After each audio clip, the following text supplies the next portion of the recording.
জুলাই মাসের গণঅভ্যুত্থানে মানবতাবিরোধী অপরাধে 5 বছরের সাজাপ্রাপ্ত সাবেক পুলিশ মহাপরিদর্শক চৌধুরী আব্দুল্লাহ আল মামুন এখন গাজীপুরের বিশেষ কারাগারে রয়েছেন। কারাবিধি মোতাবেক ডিভিশন 1-এর সুবিধা বাতিল হয়ে যাবে এবং তিনি ডিভিশন 2-এর সুবিধা পাবেন।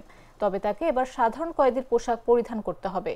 কারা মহাপরিদর্শক ব্রিগেডিয়ার জেনারেল সৈয়দ মোতাহের হোসেন জানান, ডিভিশন 1-এর বন্দী যদি সাজাপ্রাপ্ত হন, স্বয়ংক্রিয়ভাবে তাকে ডিভিশন 2-এ রাখা হয়। সাবেক আইজিপি মামুন সরকারি অনুমোদন পেলেই ডিভিশন 2 সুবিধা বহাল থাকবে, না হলে তিনি সাধারণ কয়েদি হিসেবেই থাকবেন। কারা অধিদপ্তর সূত্রে জানা যায়, বিচারাধীন মামলায় বন্দীদের সামাজিক মর্যাদা, শিক্ষা ও জীবনধারার ভিত্তিতে ডিভিশন সুবিধা দেওয়া হয়। 3 ধরনের ডিভিশন রয়েছে: ডিভিশন 1, 2 ও 3।